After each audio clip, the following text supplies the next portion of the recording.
Video பார்த்துட்டு இருக்கிற அன்பு உள்ளங்கள் எல்லோருக்கும் வணக்கம். நான் உங்க விஸ்டம் வின் லலிதா.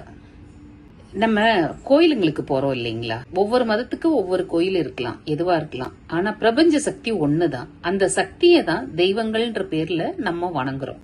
உலகமும் எல்லாருக்கும் ஒண்ணுதான். அதுல இருக்க பஞ்சபூதங்களும் ஒண்ணுதான். அதை நம்ம வித்தியாசப்படுத்தி பாத்துக்கிறோம். இன்னொன்னுங்க, நம்ம கோயிலுங்க இருக்கிற ஃபேமஸான கோயிலுங்க, அது மக்கா மதினா ஆகட்டும், வாட்டிகன் ஆகட்டும், நம்ம இந்திய கோயில்கள் ஆகட்டும், எதுவா இருந்தாலும் ஒரு ஆராய்ச்சி என்ன சொல்லுது தெரியுங்களா? இந்த பஞ்சபூதங்களோட சக்திகள் எங்க அதி தீவிரமா இருக்கோ அந்த இடத்துலதான் அந்த கோயில்கள் நிர்ணயிக்கப்பட்டிருக்குன்னு சொல்றாங்க. மீன்ஸ் ஒவ்வொரு கோயில் இருக்கிற இடத்துக்கும் ஒவ்வொரு சக்தி இருக்கு. பூலோக ரீதியா அந்த இடத்துக்கு ஒரு சக்தி இருக்கு. ஈவன் சொல்லுவாங்க, நம்ம திருநள்ளார் கோயில் இருக்கு இல்லைங்களா, அந்த ஏரியால வர்றப்ப ராக்கெட்டுக்கே ஒரு புல்லிங் இருக்கு அப்படிங்கிற மாதிரி கூட சில செய்திகளை நம்ம படிக்கிறோம். நம்ம பெரியவங்க மீன்ஸ் முன்னோர்கள் சக்தி இருக்கிற இடங்களை எல்லாம் சேர்த்து வச்சு அவங்களோட ஞான கண்ணுக்கு அது தெரிஞ்சிருக்குங்க. அதே அற்புதமான சக்தி, அதை நம்ம ஒத்துதான் ஆகணும். ஏன்னா எத்தனை வருஷத்துக்கு முன்னாடி பஞ்சாங்கத்தை எல்லாம் எப்ப எழுதுனாங்க நமக்கு தெரியாது. ஆனா இந்த வருஷம் இந்த தேதியில கிரகணம் வருது, இப்ப அமாவாசை வருது, இப்ப பௌர்ணமி வருதுன்னு எல்லாத்தையும் ப்ரீவியஸா அவங்க கணிச்சுதானே வச்சிருக்காங்க. அப்படின்னா அவங்க தொலைநோக்கு பார்வையில இருந்த அதி அற்புதமான விஞ்ஞானிகள் தான் நம்ம பெரியவங்களே, முன்னோர்கள். அந்த காலத்துல அந்த கோயிலுங்களுக்கெல்லாம் போகணும் அப்படின்னா, ஒரு மலை மேல இருக்கிற கோயில் இல்ல தூரத்துல இருக்கிற கோயில், வாட் எவர் இட் இஸ், நம்ம போகணும்னா அந்த பாதைகள் கரடு முரடா இருந்துச்சுங்க. நடந்து போனவங்க நிறைய பேர் இருக்காங்க.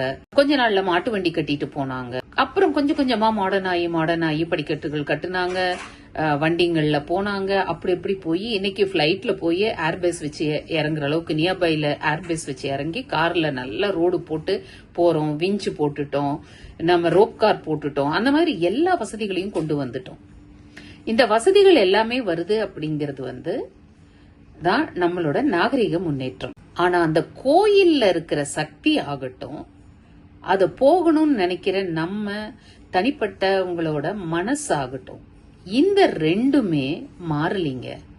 அன்னைக்கும் சரி இன்னைக்கும் சரி அது நிலையானதுதான். கோயிலை சுத்தி எவ்வளவு வேணா டெவலப் ஆகலாம், ஆனா அந்த கருவறைங்கிறது அதேதான், அந்த இடம்ங்கிறது அதேதான், அந்த பவர்ஃபுல் பிளேஸ் தான். நம்ம முதல்ல இருந்த லைஃப் ஒரு 10 நாள் போக வேண்டி இருந்துச்சு அப்படின்னா, இப்ப நம்ம என்ன பண்றோம், 10 மணி நேரத்துல போயிடுறோம். ஏன் பிளைட்ல போறோம்னா 4 மணி நேரத்துல கூட போறோம். ஆனா என்ன 4 மணி நேரம் பிளையிங் ஹவர்ஸ்னாலும் நீங்க ஏர்போர்ட்ல வெயிட் பண்றது, அங்க போய் ஃபார்மாலிட்டிஸ முடிச்சிட்டு போறதுங்கிறது, அது பாத்தீங்கன்னா உங்களுக்கு அதுல இன்னும் ஒரு 1 hour 2 hours, ஒரு 2 மணி நேரம் எல்லாம் உங்களுக்கு அடிஷனல் ஆயிடும். வசதிகள் என்ன மாறிச்சுனாலும், நாகரிகம் எவ்வளவு முன்னேறினாலும், ஒரு குறிப்பிட்ட சக்திங்கிறது, அந்த பவருங்கிறது ஆகட்டும், அந்த பவரை அடையணும்னு நினைக்கிற நம்ம மனசு ஆகட்டும், அது ரெண்டுமே ஸ்டாண்டர்டா தாங்க இருக்கு.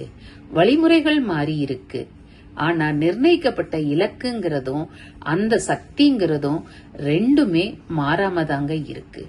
இத உணர்ந்துகிட்டோம் அப்படின்னாக்கா நம்ம இலக்க அடையிறதுக்கு என்ன பண்றதுன்னு நம்ம ஈஸியா பிளான் பண்ணி இலக்க அடையலாம்.